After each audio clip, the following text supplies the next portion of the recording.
Hello, my dear students. Welcome you all to Sri Jain Rank Zone classes. I am your mentor and your friend for the subject biology, and I will be taking the zoology part, that is animal science. My dear students, in the last lecture of human digestion, we have completed about different parts of the alimentary canals, means different parts of the buccal cavity, vestibule, the arrangement of teeth, teething, dentition. Then we studied about the dental formula. We studied about the structure of the tooth. We studied about the pharynx, nasopharynx, oropharynx, and laryngopharynx, and Walde's ring. My dear students, today we are going to start with the alimentary canal. That is, alimentary canal is having four parts as already discussed. First is esophagus, that is food pipe. The esophagus is food pipe. Esophagus is having two apertures which are found in the central part of the buccal cavity. The esophagus is having two apertures which are found in the central part of the buccal cavity. Ventral or lower aperture is called glottis. The ventral aperture is known as what? Glottis, which is related to the larynx, which is guarded by dorsal, and upper aperture is called gullet, which is guarded by epiglottis. So the esophagus is having two apertures which are found in the central part of the buccal cavity. The ventral or the lower aperture is called glottis, which is related to larynx, which is guarded by epiglottis to prevent the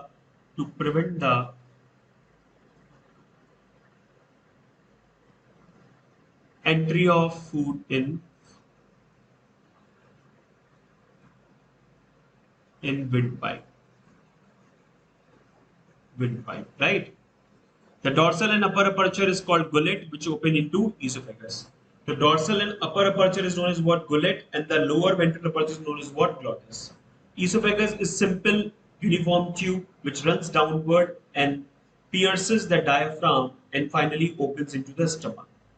Esophagus is a simple uniform tube which runs downward and it pierces the diaphragm and finally opens into the stomach. Mean it helps to convey the food from the mouth, from the buccal cavity, from the pharynx to the stomach through the process of peristalsis. Peristaltic movement is seen in esophagus. Longitudinal folds are found in inner surface of esophagus. These longitudinal folds are known as what? The longitudinal folds, they are found on the inner surface of the esophagus. In its lumen, digestive glands are absent. Esophagus is not having any digestive glands. Only mucous glands are present for lubrication.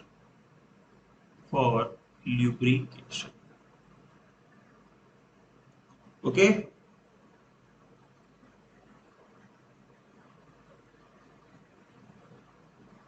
Voluntary muscles are found on the upper two-third part of the esophagus, while the involuntary muscles are found in the lower one-third part of the esophagus. The upper two-third part is having the voluntary muscles, and the lower one-third part is having the involuntary muscles. The length of esophagus depends upon the length of neck. So the longest esophagus is present in giraffe. The length of esophagus is dependent upon the length of neck. So that is why giraffe is having the longest esophagus. Understood? The esophagus, it is having two apertures which are found in the central part of the buccopharyngeal cavity. Ventral or lower aperture is called glottis, which is related to larynx, which is guarded by epiglottis. Epiglottis prevent the entry of food in windpipe. The dorsal and upper aperture is called gullet, which opens into esophagus. Esophagus is a simple uniform tube which runs downward and pierces the diaphragm and finally opens into the stomach. The peristaltic movement is seen, which conveys the food from pharynx to stomach. Longitudinal folds are found on the inner surface of esophagus. In its lumen, digestive glands are absent. Digestive glands are absent in esophagus. When the lumen of esophagus is not having the digestive glands, then mucous glands are present. These mucous glands, they help in the lubrication of food so that without friction the food can easily pass through the or travel through the tube like esophagus. Okay. Then in its voluntary muscles are found in the upper two-third part and the involuntary muscles are found in the lower one-third part. The length of esophagus depends upon the length of neck. Esophagus is present, the longest esophagus is present in giraffe. Now, esophagus, it comprises of three parts. First, length is around 25 centimeter. Okay. And it lies behind. Esophagus lies behind trachea and heart.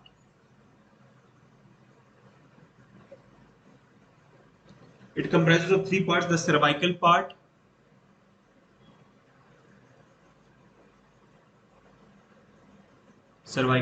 in neck, thoracic part,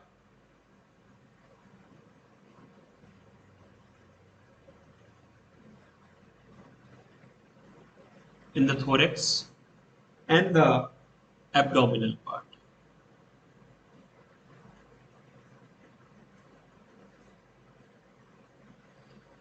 Okay.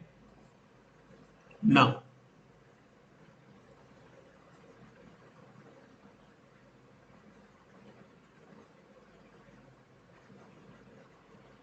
peristalsis,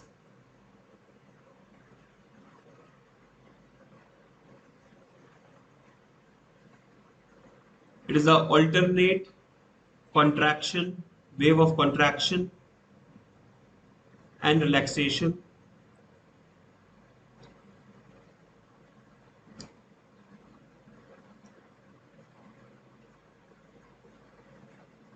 which propels the food bolus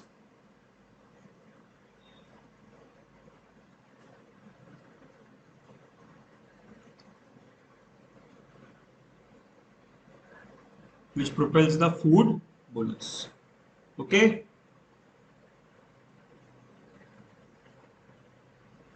Esophagus is having two sphincters. The upper esophageal sphincter, it is having two sphincters. I'll write here. The upper esophageal sphincter and lower esophageal sphincter.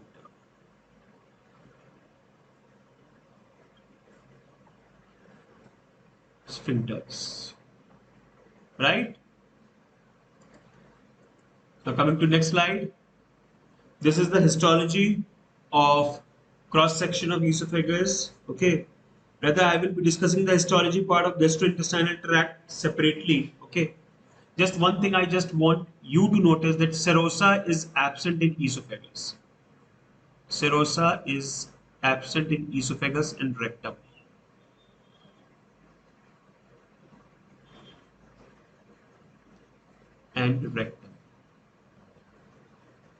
Serosa is absent in esophagus and rectum. Okay. Now,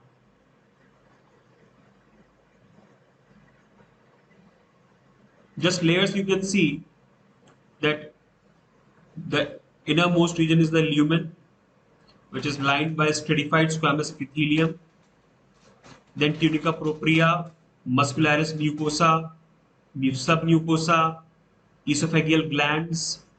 Esophageal glands, gastric glands mean they don't have digestive glands. Okay, circular muscles and longitudinal muscles. Okay, so circular muscles, longitudinal muscles. Then esophageal glands, only mucous glands are there. Submucosa, muscularis mucosa, tunica propria. Okay. Stomach. It is situated on the left side of the abdominal cavity, also known as gaster.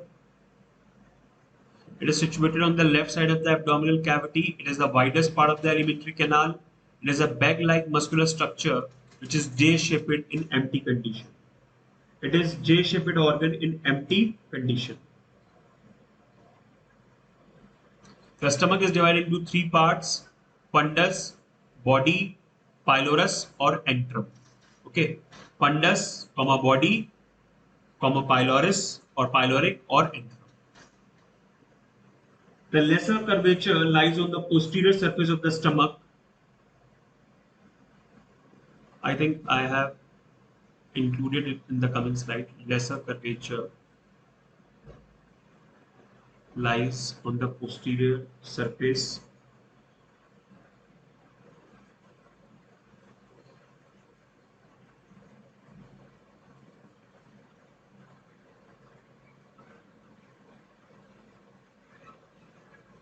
of stomach. The greater curvature is on the anterior surface of the stomach. Greater curvature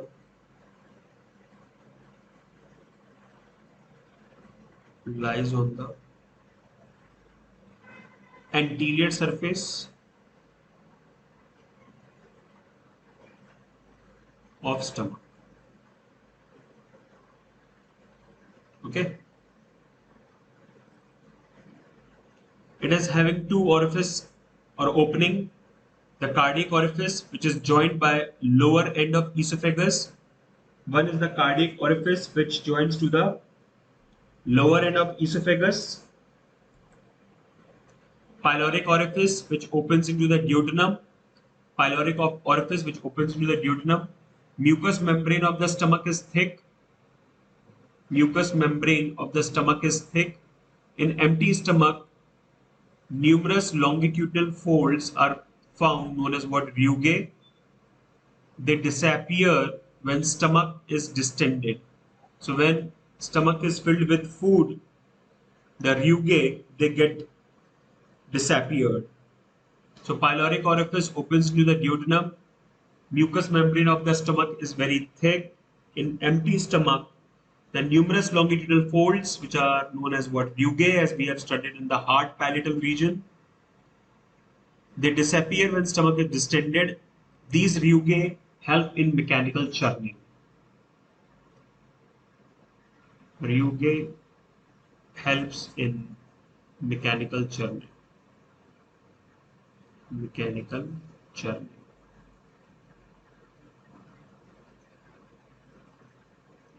Okay. Stomach is covered by a layer of peritoneum. Stomach is covered by a layer of peritoneum. Peritoneum is basically a fold which attaches stomach to the posterior abdominal wall. Okay. To the posterior abdominal wall, it helps to attach stomach with the help of peritoneum, which extends beyond the greater curvature. It extends beyond the greater curvature. This is called greater omentum. Greater omentum. Okay. Fat tissues and lymph tissues deposits on the peritoneum. Such type of peritoneum is called omentum. So the peritoneum having fat tissues and lymph tissues is known as what? Omentum. Okay. Greater omentum stores fat. Okay. The left curved surface of the stomach is called greater omentum, which stores fat.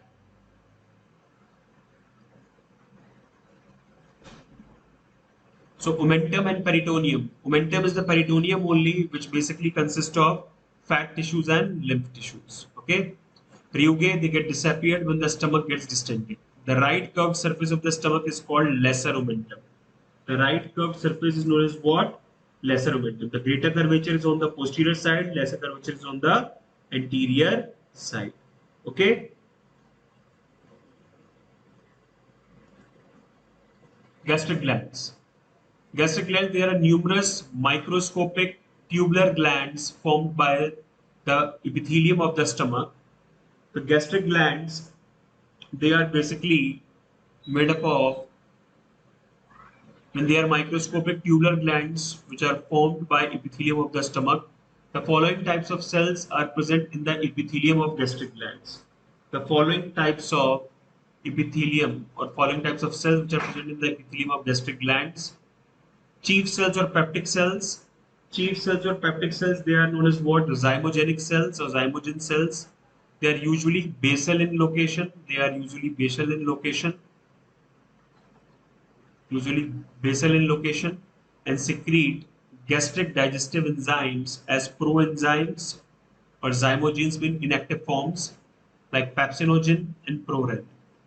So the chief cells or the peptic cells or the zymogenic cells, they are usually basal in location and they secrete gastric digestive enzymes as proenzymes or zymogens like pepsinogen or prorenin. The chief cells also produce small amount of gastric amylase and gastric lipase. So chief cells or peptic cells means the zymogen cells, they are basically basal in location and they secrete gastric digestive enzymes as proenzymes or zymogens like pepsinogen and prorenin. Chief cells also produce small amount of gastric amylase and gastric lipase. Understood? Stomach is basically divided into four parts, that is cardiac, fundus, body and pyloric. The cardiac part, fundus, body and pyloric. I think in the previous slide, do basically four parts, cardiac, fundus, body and pyloric.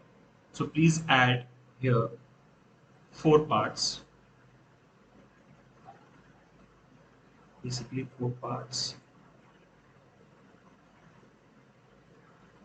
cardiac, fundus, body and pyloric. Right?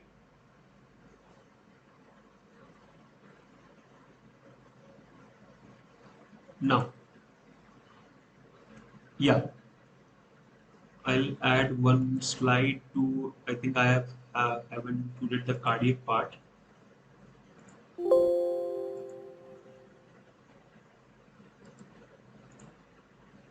Yeah, that's fine.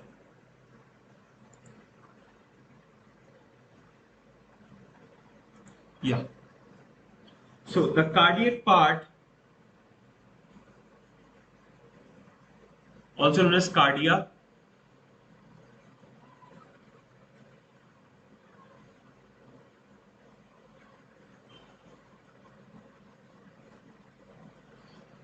the name is because the location of this part is near the heart.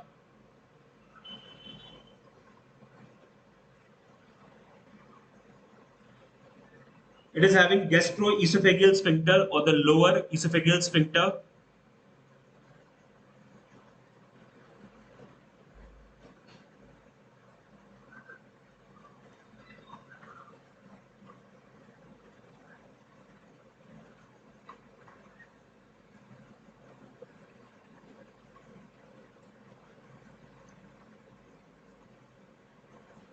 Gastroesophageal sphincter.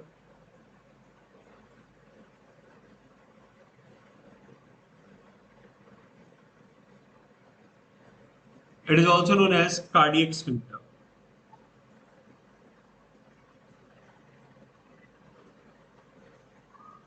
Also known as what? Cardiac sphincter.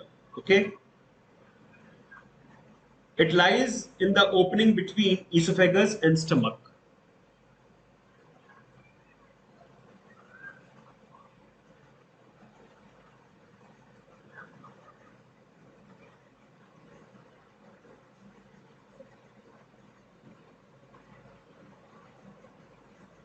Esophagus and stomach. Okay. It is not a true wall. So this wall means the gastroesophageal wall. It is not a true wall. It is functional sphincter only. Not a true wall.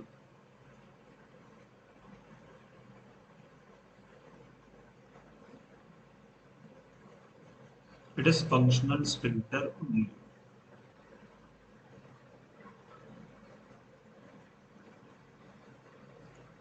Okay, it is not a true wall. It is only a functional sphincter.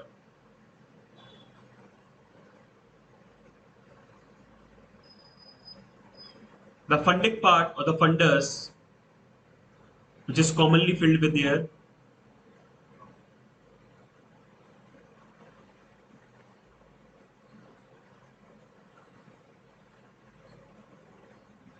or gas.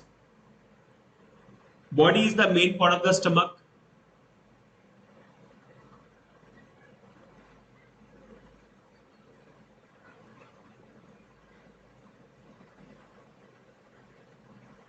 And pyloric part of the pylorus. It is the posterior part of the stomach.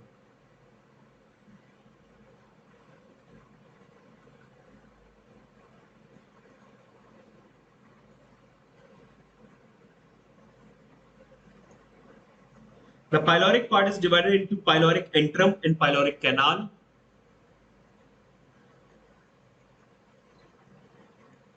Is divided into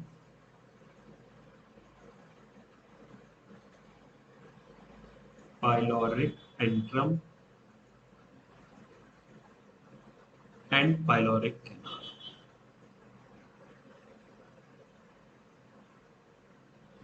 Okay. The pyloric canal opens into duodenum.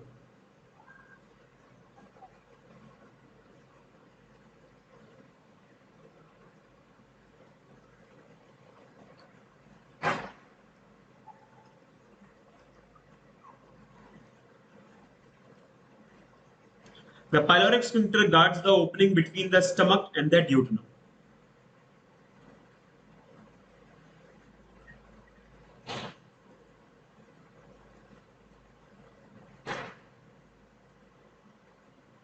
Guards the opening between stomach and duodenum.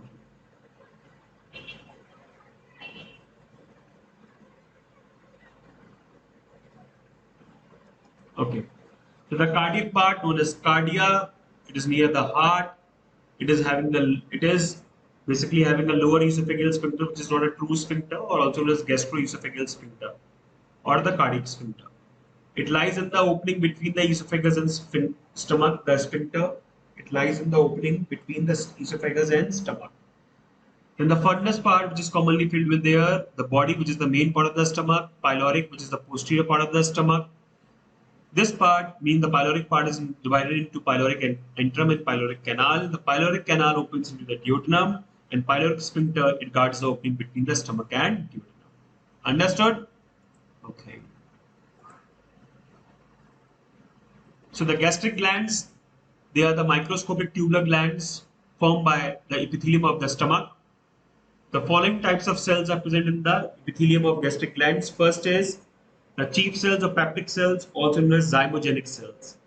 These are usually basal in location and they secrete gastric digestive enzymes. They secrete gastric digestive enzymes. Okay. These enzymes secreted in the form of proenzymes with inactive enzymes. They are pepsinogen, prorenin. The chief cells also produce small amount of gastric amylase and gastric lipase. Gastric lipase for fat digestion, for the digestion of fat, for fats, and this is for carbohydrates, carbs. Okay. Gastric amylase action is inhibited by the highly acidic condition. So the gastric amylase action is inhibited by highly acidic condition. Gastric lipase contributes little to the digestion of fat. Prorenin is secreted in young mammals. Prorenin is secreted in the young mammals. It is not secreted in adult mammals. Okay. So the infants, they basically are on milk diet.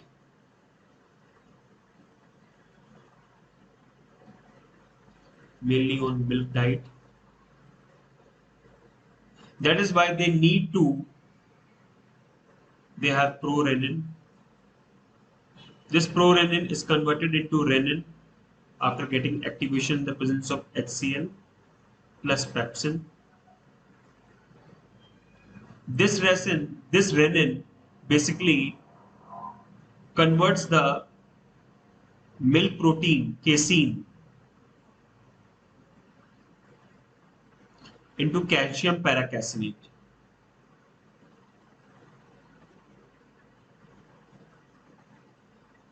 That is why if the newborn babies or the young mammals, when they vomit out just after having a milk diet, so the milk is basically converted into curd. So this curd or curdling is because of the calcium paracasinate. The renin helps to convert casein into calcium paracasinate. Okay. Oxyntic cells or parietal cells. Oxyntic cells are known as what? Parietal cells. Chief cells also known as peptic cells or zymogenic cells. They are large and they are most numerous on the side walls of gastric glands. So they are mostly found on the side walls of gastric glands, the oxyntic cells or the parietal cells. They are large and they are most numerous on the side walls of the gastric glands. They are called oxyntic cells. They are known as what? Oxyntic cells because they stain strongly with eosin dye. So they are called oxyntic cells because they take up the eosin dye to stain themselves. Okay. They are called parietal cells. They are known as what? Parietal cells as they lie against the basement membrane. As they lie against the basement membrane, that is why they are known as what? Parietal cells. They secrete hydrochloric acid and Cassell's intrinsic factor. They secrete HCl and Cassell's intrinsic factor. So the first was the chief cells or the peptic cells or the zymogenic cells. The second is the oxyntic cells or the parietal cells, which are large, numerous on the side walls of the gastric glands. They are oxyntic cells because they stain strongly with eosin dye. They are called parietal cells because they lie opposite to the basement membrane. They secrete hydrochloric acid and Cassell's intrinsic factor. Okay. Cassell's intrinsic factor helps in the absorption of vitamin B12 cyanocobalamin in the ileum.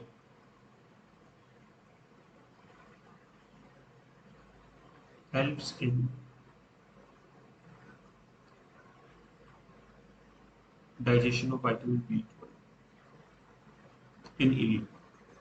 Mucus cells are known as goblet cells.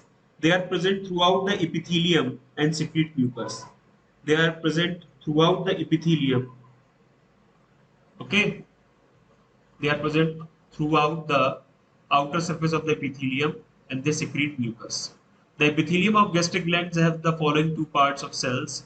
One is the endocrine cells or enteroendocrine cells, which are present in the basal parts of the gastric glands, and these are argintifen cells and G cells. Okay, so basically the epithelium of gastric glands is having two parts of cells. One is the endocrine cells, which are usually present on the basal part of the gastric glands. These are the argintifen cells or the G cells, argintifen cells and G cells. Okay.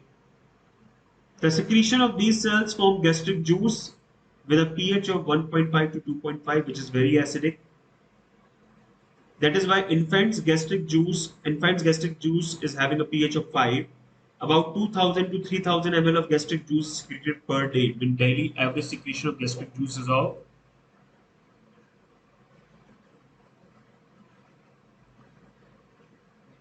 2000 to 3000 per day. Okay, the gastric juice contains two coenzymes, pepsinogen, propepsin, prorenin, an enzyme gastric lipase and gastric amylase, and mucus and hydrochloric acid. Okay, so the mucus cells, they basically are present on they are present throughout the surface of the epithelium and they secrete mucus. The epithelium of gastric glands are of following two parts. They are having two parts of cells, endocrine cells and the argintifen cells. Endocrine cells are usually part in the basal part of the gastric glands. These are argintifen cells and G cells. Argintifen cells produce serotonin. It is a precursor of 5-hydroxytryptamine, 5-HT, somatostatin, and histamine. So argintifen cells, they secrete serotonin, which is a precursor of 5-hydroxytryptamine, 5-HT, along with somatostatin and histamine. Okay. The endocrine cells are usually present in the basal parts of the gastric glands. These are argintifen cells and gastrin cells. Argintifen cells produce serotonin, which is the precursor of 5-HT, somatostatin and histamine. Understood? Then comes the gastrin cells or the G cells, which are present in the pyloric region and secrete and store the hormone gastrin. So the gastrin cells or the G cells, they are present in the pyloric region and they secrete and store hormone gastrin. They secrete and store hormone gastrin. Serotonin is a potent vasoconstrictor and stimulates the smooth muscles. Serotonin is a potent vasoconstrictor and it stimulates the smooth muscles. Somatostatin suppresses the release of hormones. Somatostatin basically suppresses the release of hormones from the digestive tract. Somatostatin, it suppresses the release of hormones from the digestive tract. Histamine dilates the walls of the blood vessels. Histamine dilates the walls of the blood vessels. Gastrin stimulates the gastric glands to release the gastric juice. Serotonin, which is a precursor of 5-HT, somatostatin and histamine. Serotonin is a potent vasoconstrictor and stimulates the smooth muscles. Somatostatin suppresses the release of hormones from the digestive tract. Histamine dilates the walls of the blood vessels. Gastrin stimulates the gastric glands to release gastric juice. So these four functions you have to remember. The gastrin stimulates the gastric glands to secrete gastric juice. Histamine dilates the walls of the blood vessels. Okay, as it is a uh, vasodilator and bronchoconstrictor. Somatostatin suppresses the release of hormones from the digestive tract, and serotonin is a potent vasoconstrictor and stimulates the smooth muscles movement. This is the cross section of the stomach. You can see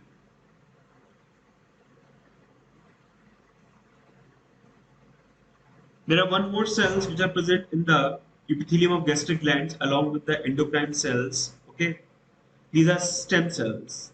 Stem cells, they are undifferentiated cells.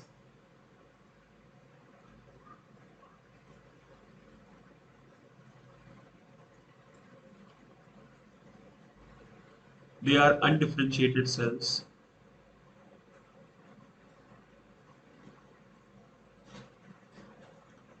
And they are also present in the epithelium of gastric glands. They multiply and replace other cells. They help to increase the number when the gastric epithelium is damaged, okay, because of gastric ulcer. Help to multiply and repair.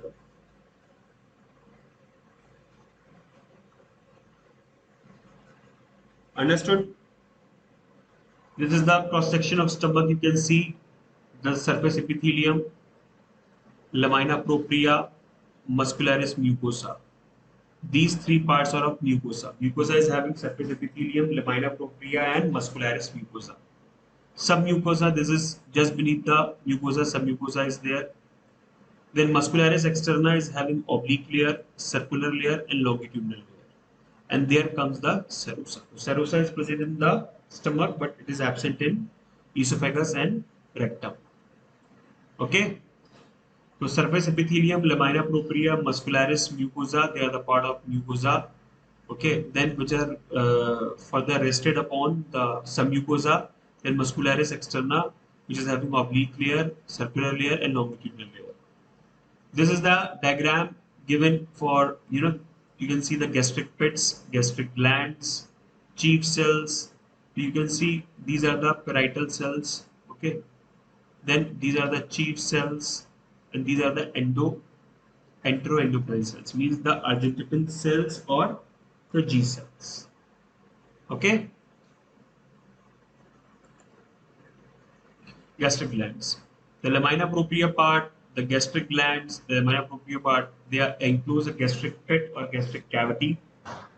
Surface mucous cells secrete mucus, mucous neck cells secrete mucus, parietal cell secretes hydrochloric acid and intrinsic factor, chief cell secretes pepsinogen and gastric lipases, and G cell secretes hormone gastrin. The G cells helps to secrete the hormone gastrin. Chief cell secretes pepsinogen and gastric lipase. Parietal cell secretes hydrochloric acid and intrinsic factor. Mucous neck cell secrete mucus. Surface of mucous cells also secrete mucus. Okay, understood? Now coming to intestine. Intestine, it is around 6 to 9 meters in length, and it is further divided into two parts, mainly small intestine and large intestine. Small intestine is differentiated into three parts: duodenum, jejunum, and ileum. Small intestine is further divided into three parts: duodenum, jejunum, and ileum.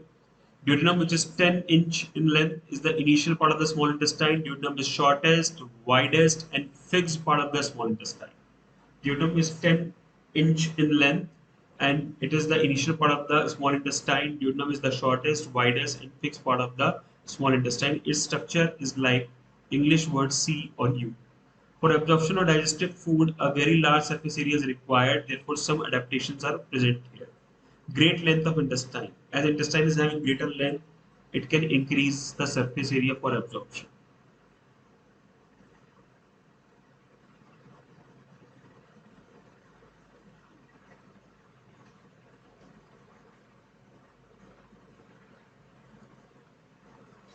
The greater length of intestine, it increases the surface area of absorption. The presence of deep folds in the submucosa is called plica circularis. The presence of deep folds in the submucosa of intestine, it is known as what? Plica circularis. So duodenum, it is 10-inch in length. The initial part of the small intestine is duodenum. It is shortest, widest, and fixed part of the small intestine. Its structure is like English word C or U. For absorption of digested food, a very large surface area is required. That is why it increases the length of the greater intestine. The presence of deep folds in submucosa is called plica circularis, valvula convictae, or valves of Kerckring, villi, and microvilli. Valvula convictae or valves of Kerckring, along with villi and microvilli, they are also present in the this region. Okay. So large intestine, large in diameter. They are large intestines differentiated into parts cecum, colon, rectum. And the previous, they were also having small intestine, duodenum, jejunum. Okay, is that understood? Yeah. Large intestine, it is differentiated into cecum, colon, and rectum. In rabbit, the dilated last terminal segment of ileum is called sapulus rotundus. In rabbit, the dilated last terminal part of ileum is called sapulus rotundus. It is connected with the cecum through ileocecal wall. It is connected with the cecum through ileocecal wall. The lower end of the ileum opens into the posterior medial aspect. The lower end of the ileum, it opens into the posterior medial aspect of ceco-colic junction. The lower end of the ileum opens into the posterior medial aspect of ceco-colic junction. The ileocecal opening is guarded by ileocecal wall. The large intestine is also having three parts, the cecum, colon, and rectum. In rabbit, the last terminal segment is dilated, which is known as what? Sapulus rotundus. It is connected with the cecum through ileocecal wall. The lower end of the ileum opens into the posterior medial aspect. It opens into the posterior medial aspect. Okay, of cecocolic junction, cecum and colon. The ileocecal opening is guarded by ileocecal valve. Cecum is large blind sac. Cecum is basically large blind sac. It is situated in right iliac fossa. It is 6 centimeter in length and 7.5 centimeters tall. So cecum is large blind sac. First comes the what? Cecum. Cecum, which is a large blind sac. It is situated in the right iliac fossa. It is 6 centimeter in length and 7.5 centimeter broad. About 2 centimeter below the ileocecal orifice, a worm-like structure arises from the cecum called vermiform appendix. Its length varies from 2 to 20 centimeter. It is a vestigial organ. Okay. So ileocecal valve, you have to remember. The lower end of the ileum, it opens into posterior medial aspect of cecocolic junction. Ileocecal opening is guarded by ileocecal wall. Cecum is the largest, large blind sac. It is situated in the right iliac fossa. About 2 centimeter below the ileocecal orifice, a worm-like structure which is known as what? Uniform appendix is present. Its length varies from 2 to 20 centimeter. It is a vestigial organ. In rabbits, some symbiotic bacteria such as Clostridium, Cellobiparus, and symbiotic protozoa such as Entidium are found in vermiform appendix. These symbiotic organisms secrete cellulase enzyme, which digests the cellulose in cecum. Cecum is well developed in rabbit and other mammals, but vestigial in humans because we basically used to have cooked food, and that's why there is no need to digest the cellulose. Okay, so that is why. So this is the a overview of small intestine and large intestine. So we will be meeting in the next turn, and we will discuss about the liver, pancreas, okay, and all the different parts of small and large intestine, along with the detailed functioning and detailed physiology of gastric juices, and the other juices as well, intestinal juices. Till then, my dear students, bye bye, take care, stay safe, and happy Diwali. Enjoy.